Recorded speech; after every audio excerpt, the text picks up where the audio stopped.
بسم اللہ الرحمن الرحیم۔ شروع اللہ کے نام سے جو بڑا مہربان نہایت رحم والا ہے۔ کتاب کے لیے تشریف لاتے ہیں استاد محترم حافظ محمد عاصم شاہین صاحب، جو کہ شیخ الحدیث للبنات ہیں جامع محمدیہ الحدیث خانپور۔ وہ آپ کے سامنے خطاب فرماتے ہیں، انشاءاللہ بڑا ہی علمی آپ کے سامنے خطاب فرمائیں گے۔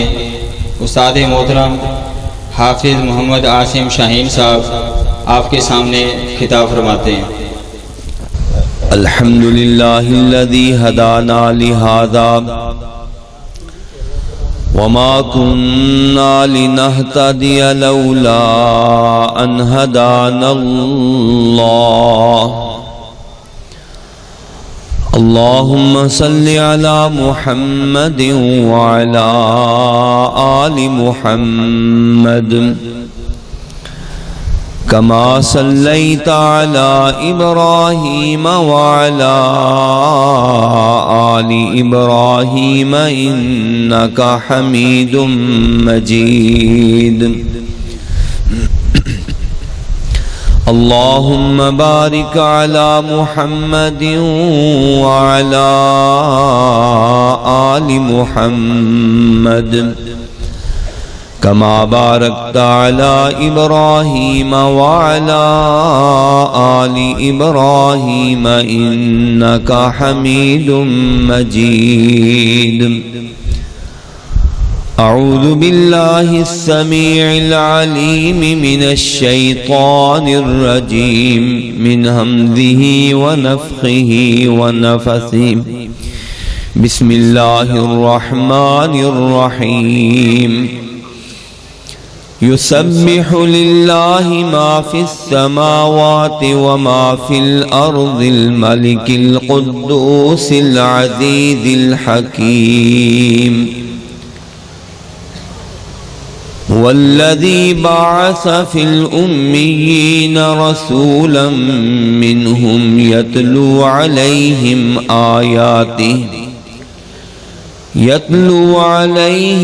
آياته ويزكيهم ويعلمهم الكتاب والحكمة وَإِن كَانُوا مِن قَبْلُ لَفِي ضَلَالٍ مُبِينٍ۔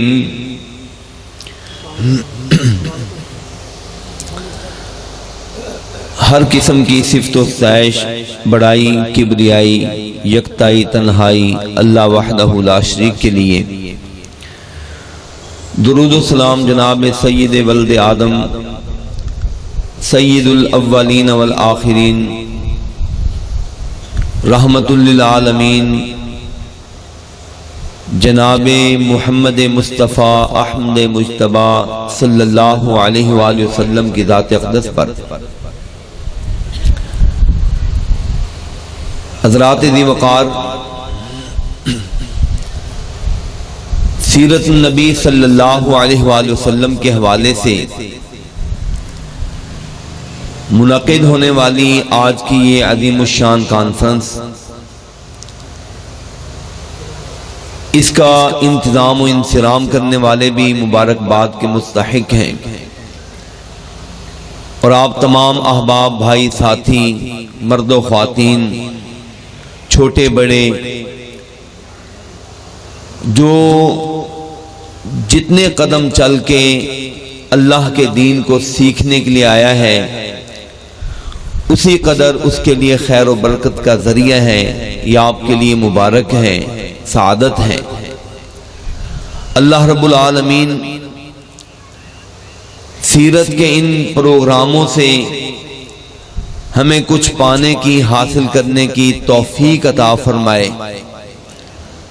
اللہ پاک اپنے وعدوں کے مطابق ہماری دنیا بھی بہتر فرما دے، ہماری عقبہ کو، ہمارے حشر کو، قبر کو بھی منور اور روشن فرما دے۔ حضرات، انتہائی اختصار کے ساتھ اچھی محفل میں اچھے لوگوں میں نام لکھوانے کی غرض سے چند منٹ آپ سے مخاطب رہوں گا۔ جید علماء کرام تشریف لا چکے ہیں، وہ اپنے اپنے وقت میں آپ سے ہم کلام ہوں گے۔ حضرات، سیرت النبی صلی اللہ علیہ وآلہ وسلم کے حوالے سے میں یہ پیغام دینا چاہتا ہوں کہ سورہ جمعہ کے اندر جس کی ابتدائی آیات میں نے آپ کے سامنے تلاوت کی ہیں، پہلی آیت میں اللہ پاک نے اپنی قدوسیت کا، اپنے ملک کا، اپنی بادشاہت کا تذکرہ کیا، اپنی سبحانیت کا تذکرہ کیا، اور دوسری آیت کے اندر اس چیز کا تذکرہ کیا ہے کہ لوگوں، میں نے تمہارے اندر اپنا وہ پیغمبر مبعوث کیا ہے جو تمہارے سامنے میری آیات کی تلاوت کرتا ہے، علائشوں سے، گناہوں سے تمہیں پاک کرتا ہے، تمہارے دامن کے اندر علم و حکمت کے موتی چنتا ہے، اور ساتھ یہ بھی کہا وَإِن كَانُوا مِن قَبْلُ لَفِي ضَلَالٍ مُبِينٍ، بلا شک و شبہ یہ ماحول اور معاشرہ، یہ لوگ پہلے صرف گمراہی میں نہ تھے بلکہ کھلی گمراہی میں تھے۔ یہ قرآن پاک ہمیں حقیقت بتلا رہا ہے، تاریخ سمجھا رہا ہے۔ میں آپ کے سامنے دوسرا مقام بھی پیش کرتا ہوں۔ 26ویں پارے کی سورہ محمد کے اندر اللہ رب العالمین فرماتے ہیں وَالَّذِينَ آمَنُوا وَعَمِلُوا الصَّالِحَاتِ وَآمَنُوا بِمَا نُزِّلَ عَلَى مُحَمَّدٍ وَهُوَ الْحَقُّ مِن رَّبِّهِمْ كَفَّرَ عَنْهُمْ سَيِّئَاتِهِمْ وَأَصْلَحَ بَالَهُمْ۔ وہ لوگ جنہوں نے ایمان کے ساتھ عمل صالح کو اختیار کیا اور محمد علیہ السلام پر اتاری گئی کتاب پر انہوں نے سر تسلیم خم کر دیا، ایمان اختیار کیا، اللہ فرماتے ہیں ہم نے ان لوگوں کو 2 انعام عطا فرمائے۔ کفر عنہم سیئاتہم، ان کی گناہوں کو، غلطیوں کو، خطاؤں کو، سیئات کو بھی اللہ نے معاف فرما دیا۔ اور دوسری نعمت جو نعمت عظمی ہے وہ یہ ہے کہ اصلح بالہم، اللہ پاک نے ان کی حالت بھی بہتر کر دی۔ وہ حالت جس کا تذکرہ میں نے پہلے والی آیات میں آپ کے سامنے کیا کہ وَإِن كَانُوا مِن قَبْلُ لَفِي ضَلَالٍ، کہ یہ لوگ گمراہی میں تھے، صرف گمراہی نہیں، ضلال مبین، کھلی گمراہی میں، بلا شک و شبہ گمراہی میں تھے۔ حضرات، ان آیات کو جب آپ پڑھیں آپ کیا محسوس کر رہے ہیں؟ ان کو جب سنیں آپ نے کیا سمجھا؟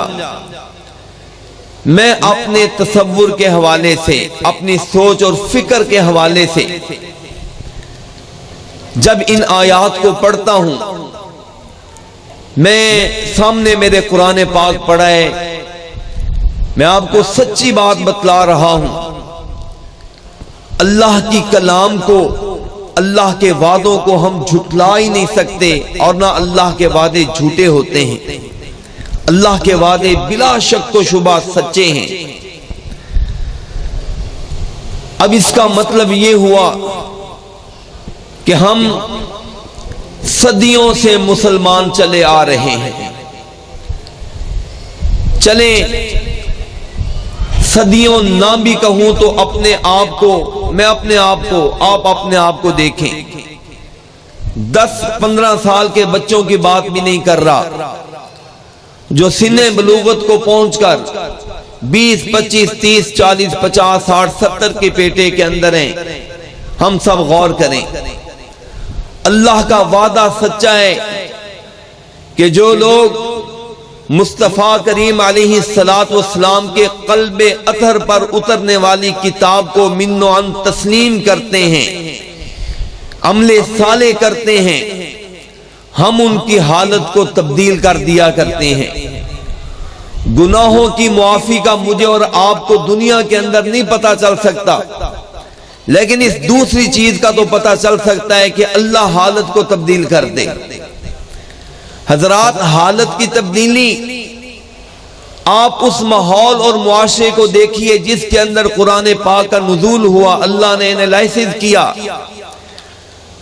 تجزیہ کیا گیا، تجربہ گاہ قرار دی گئی. وہ ماحول اور معاشرہ جن کے اندر دنیا کی کوئی خامی ایسی نہیں تھی جو موجود نہ ہو. دنیا جہاں کی خامیاں موجود، دنیا کی بدنامیاں موجود، سیئات موجود، لیکن ان لوگوں نے سچے دل سے جب اللہ کے گھر اور در کی طرف رجوع کیا، اللہ کا وعدہ ہے، اللہ کا فرمان ہے کہ اصلح بالہم، ہم نے ان کی حالت کو صحیح کر دیا تھا، درست کر دیا تھا، بگاڑ کو ختم کر دیا تھا. ہم نے ان کی بدحالی کو خوشحالی میں تبدیل کر دیا تھا، ان کی پستی کو ترقی کے اندر تبدیل کر دیا تھا، ان کی ذلتوں کو عزتوں کے اندر تبدیل کر دیا تھا. ہم نے ان کو ایسا اوج، ایسی ترقی اور کمال و جمال عطا فرمایا تھا. دنیا جہاں کی کیسر و کسرا کی سلطنتیں بھی ان کے دم خم سے کانبا کرتی تھی. ان کی رات کی نیندیں اڑ جاتی تھی، دن کے چین اڑ جایا کرتے تھے. کیوں نہ ہوتا امام الانبیاء علیہ السلام نے اپنی پہلی دعوت کے اندر ہی فرما دیا تھا، لوگوں قولوا لا الہ الا اللہ تفلحون. یہ تمہارے سامنے جو دعوت لے کر آیا ہوں تمہارے صلاح و فلاح کی دعوت ہے. ایک مرتبہ لا الہ الا اللہ پڑھ کر دیکھو، اللہ عزتوں کے تاج نہ پہنائے تو پھر کہنا. اور کہا تملکون بها العرب، اللہ اس کلمے کی بدولت تمہیں عرب کی شاہی بھی عطا فرمائے گا. وَتَدِينُ لَكُمْ بِهَا الْعَجَمْ، اور عجم کے لوگ بھی تمہارے سرنگو ہو جائیں گے، تمہارے سامنے جھک جائیں گے.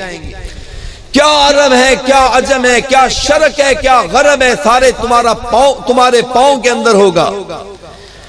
لیکن شرط یہ ہے کہ اللہ کے دین کے ساتھ وفادار بن کر رہو، وفا شعار بن کر رہو.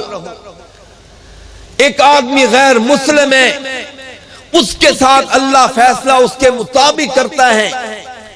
آپ کو پتا ہے جو آدمی مسلمان ہو کر اسلام کو پیٹھ دیتا ہے، مرتد ہو جاتا ہے، اس کا حکم کافر سے بھی بدتر ہوا کرتا ہے. کافر کے لیے وہ سزا نہیں ہے جو اسلام کے اندر آ کر اسلام کو چھوڑنے والے مرتد کے لیے ہوتی ہے. اس کی فوری سزا توبہ نہ ہو تو پھر گردن کو تن سے جدا کرنا ہوتا ہے. ہم کیسے مسلمان ہیں؟ دن بدن ہماری حالت پہلے سے دگرگوں ہوئی ہے، خراب ہوئی ہے، خلفشار کا شکار ہوئی ہے، انتشار کا شکار ہوئی ہے.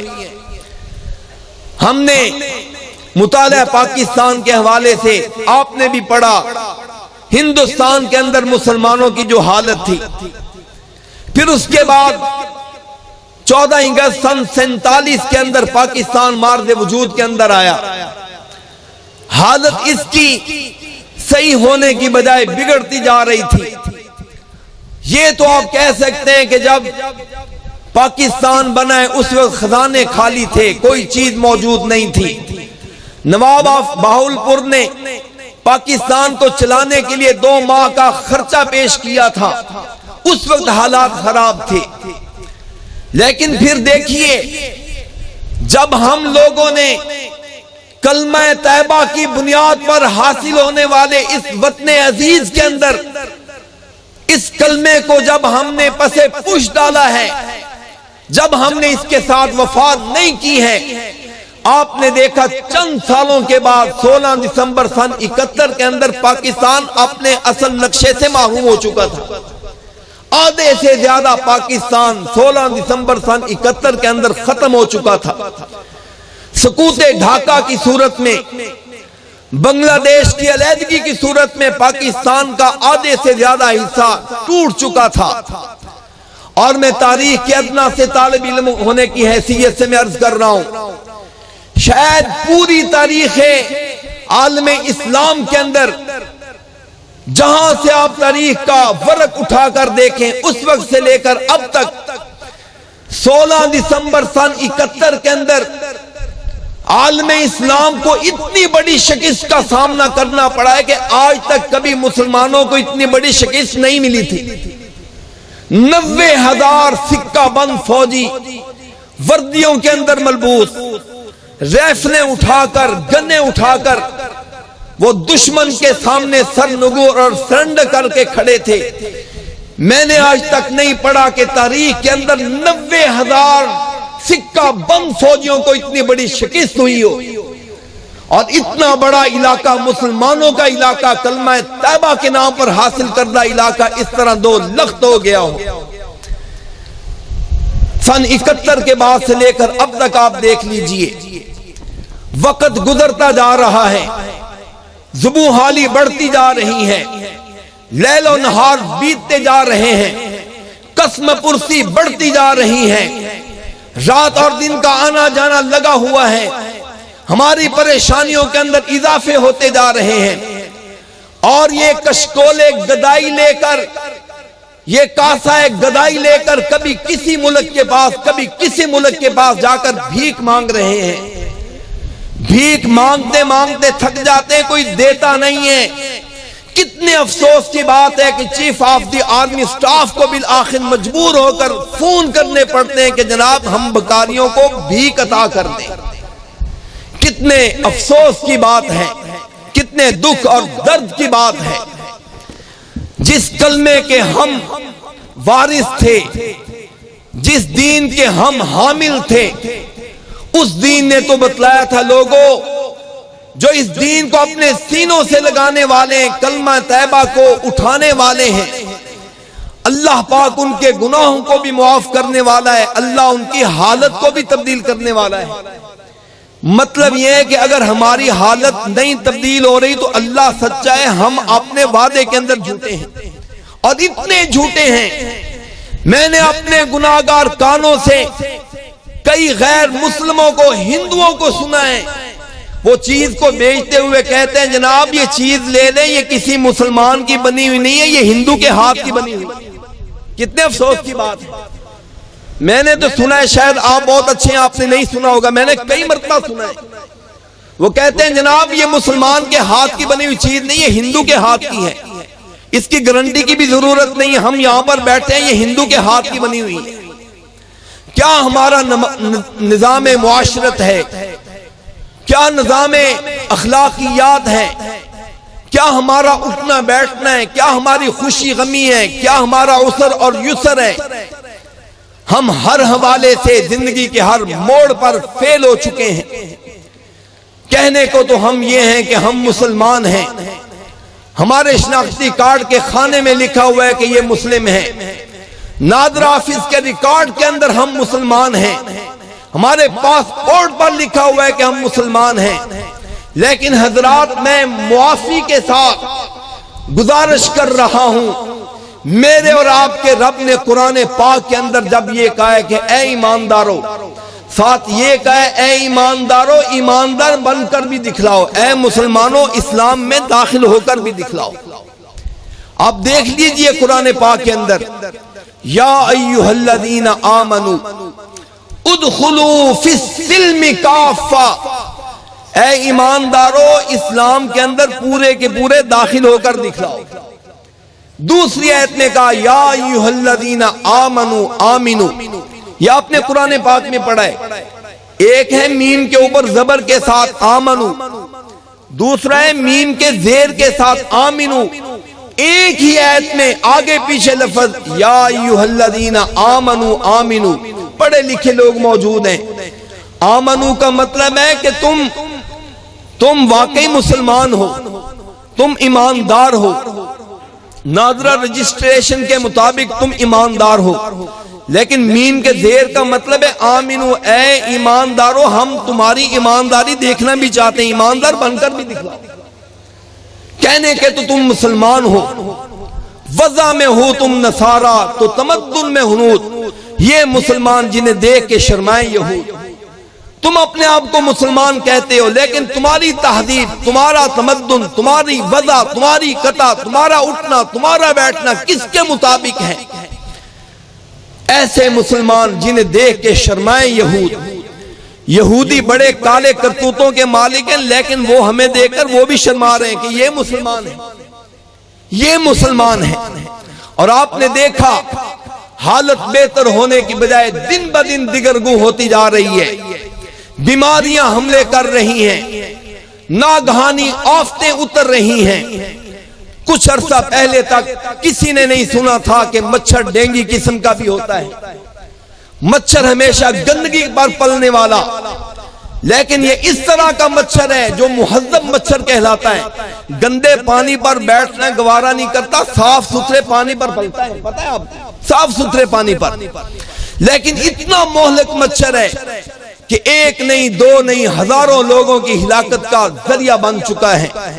بلکہ پاکستان جیسا انتشار کا شکار ملک، آپ ان ملکوں کی ہسٹری پڑھ کر دیکھیں جن کے اندر یہ وبا پھیلی ہے، وہ سرے شام ہی مغرب کے وقت میں بلیک آؤٹ کر کے سارے ملک کی لائٹیں بند کر کے ہوائی جہازوں کے ذریعے، ہیلی کاپٹر کے ذریعے پورے ملک کے اندر سپرے کر رہے ہیں تاکہ یہ چھوٹا سا مچھر ختم ہو سکے۔ حضرات یہ بیماری، یہ ڈینگی پہلے کس نے سنا تھا؟ 3 سال پہلے پیدا ہونے والا یہ کرونا کووڈ-19 کس نے سنا تھا؟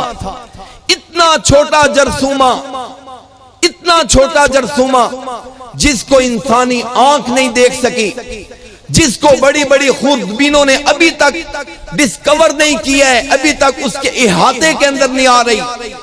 لیکن اندازہ کریں کہ اتنا چھوٹا جرثومہ ہے، ابھی تک کروڑوں لوگوں کو متاثر کر چکا ہے، لاکھوں لوگوں کو لقمہ اجل بنا چکا ہے۔ آپ نے دیکھا یہ بیماریاں، کبھی لوگ جانور پال کر بڑی امید کے ساتھ بیٹھے تھے کہ عید قربان آ رہی ہے، ہم جانور بیچ کر ہم رزق حاصل کریں گے، ہم قربانیاں کریں گے۔ لیکن اللہ کی طرف سے جانوروں کی اس طرح کی بیماریاں آئی ہیں کہ جس نے ہمارے ماحول اور معاشرے کو تبدیل کر کے رکھ دیا ہے۔ بڑے بڑے ہیرو قسم کے لوگ زیرو ہو گئے، بڑے بڑے نقصان اٹھا چکے ہیں۔ یہ کیا بیماریاں ہیں؟ یہ کبھی جناب آسمان سے کبھی ٹڈیوں کے حملے ہو رہے ہیں۔ یہ ٹڈیوں کے آپ نے حملے دیکھے، 1 2 4 کی صورت میں نہیں، لاکھوں کی صورت میں نہیں، بلکہ کروڑوں کی صورت میں جھنڈ کے جھنڈ، غول کے غول گزرتے ہیں۔ حضرات یہ سب کچھ کیا ہے؟ اللہ رب العالمین نے قرآن پاک میں 9ویں پارے کے اندر بہت پہلے فرما دیا تھا، لوگوں اس طرح کی قومیں گزری ہیں جو ہماری بغاوت کیا کرتی تھیں، ہم ان کے اوپر اسی طرح کے عذاب بھیجا کرتے تھے۔ قرآن کہہ رہا ہے فَأَرْسَلْنَا عَلَيْهِمُ الطُّوفَانَ، ہم نے ان کے اوپر طوفان بھیجے تھے، وَالْجَرَادَ، ہم نے ان کے اوپر ٹڈیاں، یہ مکڑیاں بھیجی تھیں جس نے ان کی فصلوں کو چٹ کر دیا تھا، وَالْقُمَّلَ، ہم نے ان کے اوپر کمل بھیجی تھی۔ مفسرین نے لکھا ہے کمل کا مطلب یہ ہے اگر انسانی بالوں میں پڑے ان کو جومے کہا جاتا ہے، اگر یہ جانوروں کو لگ جائیں ان کو چچڑی کہا جاتا ہے، چچڑ کہا جاتا ہے، اگر یہ درختوں کو لکڑی کو لگ جائے اس کو دیمک یا گھن کہا جاتا ہے۔ اللہ پاک نے اس جوں کو بھی قوموں کے لیے عذاب بنایا ہے۔ اگر یہ انسانوں کو لگ جائے انسان سارا دن پریشان ہوتا ہے، نیند بھول جاتا ہے. جانوروں کو لگ جائے جانور تڑپ تڑپ کر مر جاتا ہے. اگر گھروں کو لگ جائے، دروازوں کو لگ جائے، چھتیر بالے کو لگ جائے، عمارتیں ڈھہ جایا کرتی ہیں. حضرات ہم کہاں پھر رہے ہیں؟ جدید ترین ٹیکنالوجی کے دعوے داری کے اظہار کرنے والے، یاد رکھیے اللہ کے عذاب اگر جوں کی صورت میں بھی آ جائے تو ہم اس کا مقابلہ نہیں کر سکتے. اور آپ نے دیکھا یہ کرونا جس کا میں نے ابھی تذکرہ کیا ہے، اس سے بھی چھوٹا جرثومہ. ہم کیا کر سکے؟ دنیا پریشان تھی، لوگوں کا نظام زندگی تبدیل ہو چکا تھا، بازار بند ہو چکے تھے، سڑکیں ویران ہو چکے تھی، تعلیمی ادارے بند ہو چکے تھے. حتیٰ کہ مسجدوں کے اندر پہلی مرتبہ تاریخ کے اندر یہ ہوا ہے کہ مسجدوں کے اندر 3 آدمی نے جمعہ ادا کیا ہے، صرف 3 آدمی. اس طرح کی بھی صورتحال ہوئی. فَأَرْسَلْنَا عَلَيْهِمُ الطُّوفَانَ وَالْجَرَادَ وَالْقُمَّلَ وَالضَّفَادِعَ. اللہ پاک نے اس قوم کے اوپر مینڈکوں کا عذاب بھی بھیجا ہے. وَالدَّمَ، اللہ پاک نے قوم کے اوپر خون کا عذاب بھی بھیجا تھا، جدھر دیکھتے تھے خون ہی خون تھا.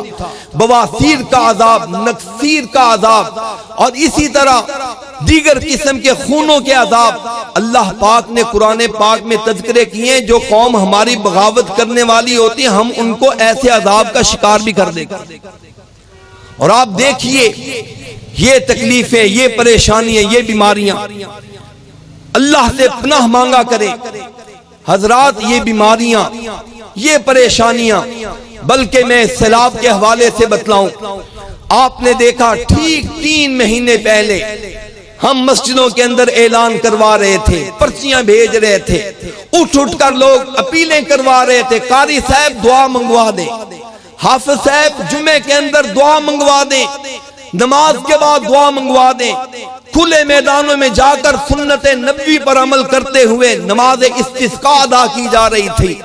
لوگ چولیستان اور تھر کے علاقوں میں شہر کے اندر سے واٹر ٹینک بھر بھر کر سادہ پانی 20-50 ہزار روپے خرچ کر کے ان ٹوبوں کے اندر پانی پہنچا رہے تھے. پانی کی کمی تھی، پانی کی کمی تھی. اور آپ کو پتہ ہے اللہ پاک کا نظام اتنا ڈسٹرب نہیں ہے کہ جہاں اللہ کی مخلوق کو پانی کی ضرورت ہے وہاں پر پانی نہ ہے. اللہ کے نظام کے اندر کمزوری نہیں ہے. اللہ تو فرماتے ہیں انزلنا من السماء ماء بقدر، ہم پانی مقدار کے ساتھ اتارتے ہیں. ہمیں پتہ ہے کہ کہاں کتنی ضرورت ہے، کتنے پانی کی ضرورت ہے، ہم اتنا ہی اتارتے ہیں.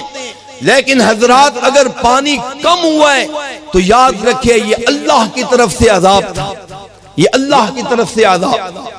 اور پھر دیکھیں مہینہ گزرتا ہے، 1.5 مہینہ گزرتا ہے، پھر بارشوں کا سلسلہ شروع ہوتا ہے.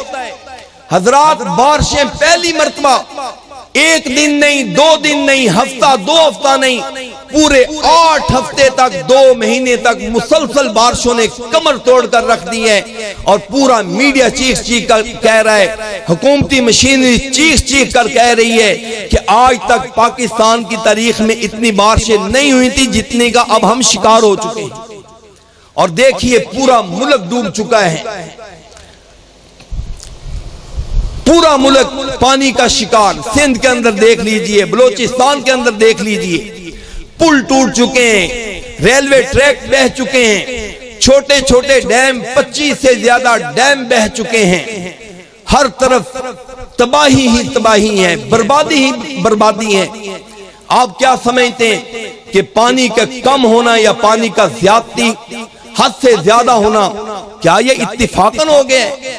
نہیں حضرات، یہ اتفاقاً نہیں، بلکہ یہ ہمارے گناہوں کی سزا ہے.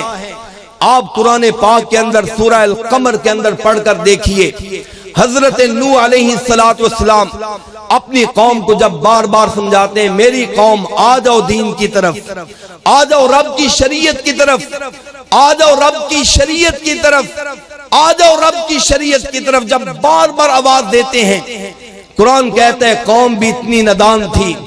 حضرت نوح علیہ السلام کو دیکھ کر ادھر دیکھیے میری طرف، قرآن کہتا ہے جعلوا اصابعہم فی آذانہم، اپنی انگلیاں اپنے کانوں میں ٹھونس لیا کرتے تھے. مفسرین نے یہاں پر لکھا ہے کہ کسی بندے کی انگلی کان میں نہیں جاتی، انگلی کا پورا جاتا ہے، لیکن یہاں پر پوری انگلی کا تذکرہ ہے، گویا کہ یہاں پر مبالغہ ذکر کرنا ہے، یہاں پر ان کے حد درجے کی نفرت کا تذکرہ کرنا ہے کہ اتنے ظالم تھے کہ اپنی پوری انگلی کانوں میں ٹھونسنے کی کوشش کرتے کہ نوح ہم تیری بات سننے کے لیے تیار نہیں۔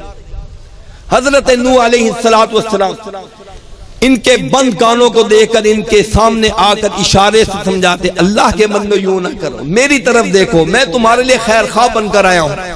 جب سامنے سے آتے، قرآن کہتا ہے پھر بھی اتنے متنفر اور ظالم تھے، وَاسْتَغْشَوْا ثِيَابَهُمْ، اپنے کپڑے اپنی آنکھوں پر ڈال لیتے تھے، کانوں سے تیری بات بھی نہیں سننا چاہتے، آنکھوں سے تیری صورت بھی نہیں دیکھنا چاہتے۔ جب یہ قوم اس حد تک پہنچ چکی تھی، پھر قرآن کہتا ہے حضرت نوح علیہ السلام اپنے رب سے دعا کرتے ہیں، یا اللہ انی مغلوب فانتصر، اللہ میں عاجز آ چکا ہوں، اللہ تیری مدد کا منتظر ہوں۔ پھر کیا ہوا، میں اپنے آخری جملے آپ کے سامنے پیش کر رہا ہوں، حضرات غور کیجئے۔ اللہ رب العالمین فرماتے ہیں پھر حضرت نوح علیہ السلام کے لیے اللہ پاک نے ان کی بدبخت قوم کو سزا دینے کا منصوبہ بنایا۔ پھر کیا ہوتا ہے، فَفَتَحْنَا عَلَيْهِمْ أَبْوَابَ السَّمَاءِ بِمَاءٍ مُنْهَمِرٍ وَفَجَّرْنَا الْأَرْضَ عُيُونًا فَالْتَقَى الْمَاءُ عَلَى أَمْرٍ قَدْ قُدِرَ۔ اللہ پاک فرماتے ہم نے آسمان کے دروازوں کو پانی کے لیے کھول دیا، ہم نے زمین سے چشموں کو ابال دیا، یہ پانی اوپر سے بھی نیچے سے بھی۔ آپ کیا سمجھتے ہیں یہ پانی اتفاقی طور پر آ گیا تھا؟ کیا یہ پانی اپنی مرضی سے آ گیا تھا؟ حضرات میری طرف دیکھیں، میری بات ختم کر رہا ہوں۔ کہا یہ آسمان کا پانی، زمین کا پانی، فَالْتَقَى الْمَاءُ عَلَىٰ أَمْرٍ قَدْ قُدِرَ، یہ اللہ کے حکم کو پورا کرنے کے لیے زمین اور آسمان کا ایک ایک قطرہ اللہ کے حکم کو پورا کرنے کے لیے بے تاب تھا کہ اللہ ہم تیرے باغیوں کو ڈبو کر رکھ دیں گے، زمین کا قطرہ ہو، آسمان سے اترنے والا ایک ایک قطرہ ہو، کوئی بھی اپنی مرضی سے نہیں بلکہ اللہ کے حکم کا پابند ہو کر اللہ کے ہر باغی کو ڈبکیاں دے رہا۔ حضرات ہمیں اب اپنے عمل کا تعین کرنا ہے، ہمیں اپنے آپ کو دیکھنا ہے کہ ہم کس طرف جا رہے ہیں۔ نت نئی بیماریاں، نت نئی مصیبتیں، نت نئی پریشانیاں، کبھی طوفان آ رہے ہیں، کبھی آندیاں آ رہی ہیں، کبھی اس طرح کی سیلاب کی مصیبتیں، کبھی قحط سالی کی مصیبتیں۔ یہ سب کچھ اس لیے ہے کہ ہم من حیث القوم اللہ کی شریعت کو اللہ کی شریعت سے بغاوت کر کے بیٹھے ہیں۔ اگر آپ حکمرانوں کی بات کریں، آپ نے دیکھا اس وطن عزیز میں جس کو قرآن اور سنت کے نام پر حاصل کیا گیا، اس جگہ جناب شراب کے حوالے سے بل پیش کیا جاتا ہے، اور دیکھیے بل پیش کرنے والا غیر مسلم ہندو ممبر قومی اسمبلی ہے، وہ بل پیش کر رہا ہے کہ جناب ملک کے اندر شراب کو بین ہونا چاہیے، پابندی لگنی چاہیے۔ کتنے افسوس کی بات ہے، غیر مسلم ممبر نیشنل اسمبلی وہ اس کی بین کے لیے بل پیش کر رہا ہے، اور ہمارے مسلمان اس بل کی مخالفت کر رہے ہیں، نہیں جی ملک کے اندر شراب کو ہونا چاہیے۔ اور پھر آپ نے دیکھا کچھ دن پہلے، کچھ عرصہ پہلے سود کے حوالے سے شرعی عدالت کا فیصلہ ہوا کہ سود کو ختم ہونا چاہیے۔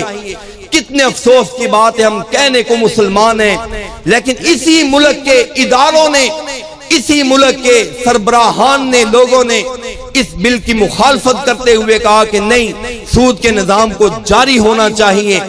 کتنے افسوس کی بات ہے کہ اسی وطن عزیز کے اندر یہ ٹرانسجینڈر کے حوالے سے بل پیش کیے جا رہے ہیں۔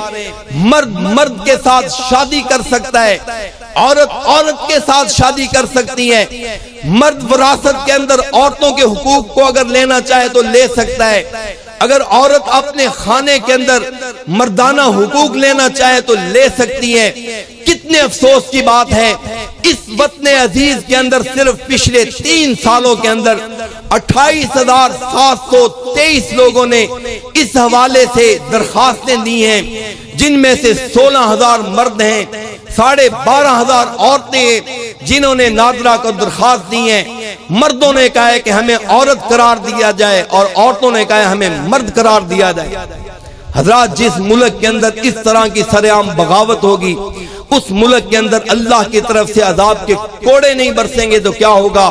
اگر ہم چاہتے ہیں کہ اللہ ہمیں سایہ رحمت عطا فرمائے، پھر ہم سب کو مل کر اللہ کے سامنے تائب ہونا چاہیے، اللہ کے حضور گڑ گڑانا چاہیے، اللہ کے حضور عہد وفا کی تجدید کرنی چاہیے کہ اے مالک، آج تک ہم بھولے ہوئے تھے، آج ہم عزم کرتے ہیں کہ تیرے گھر اور در کی طرف آ کر تیرے سامنے جھک کر رو کر تجھے منانے کی کوشش کریں گے۔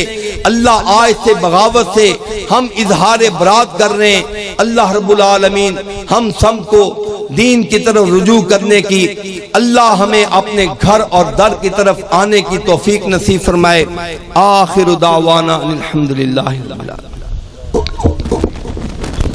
چند منٹوں کے لیے صدارتی کلمات کے لیے میں دعوت دیتا ہوں ریٹائرڈ کرنل شفیق احمد صاحب، امیر جماعت اہل حدیث ضلع بہاولپور۔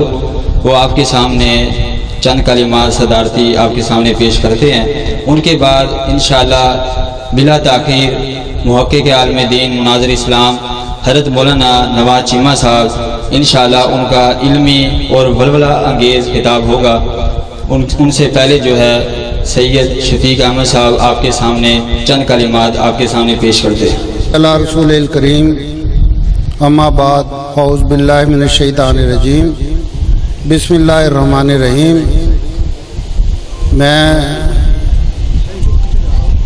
مبارک دیتا ہوں آج کی اس کانفرنس منعقد کرنے والے انتظامیہ کو کہ ماشاءاللہ اتنی اچھی گیدرنگ اور اتنا ولولہ انگیز یہ اس وقت جلسہ ہو رہا ہے کہ دیکھ کر دل باغ باغ ہے۔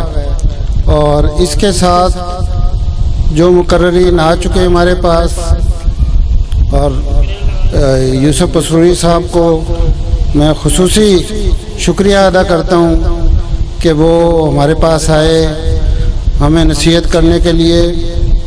اللہ ان کے درجات بھی بلند کرے اور اللہ ان کو آخرت میں اونچے درجات دے۔ تو ان کا آنا ہمیں بہت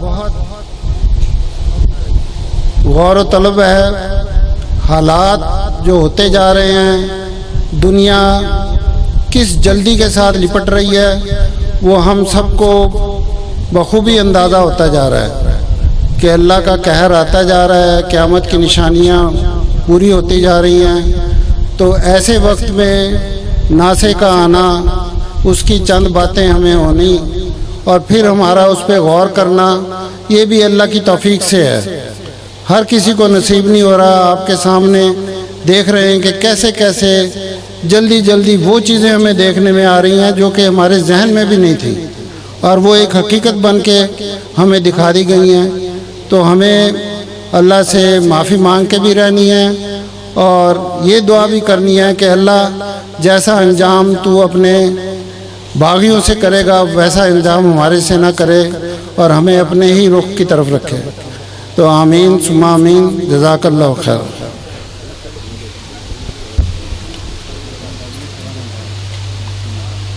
مناظر اسلام محقق عالم دین حضرت مولانا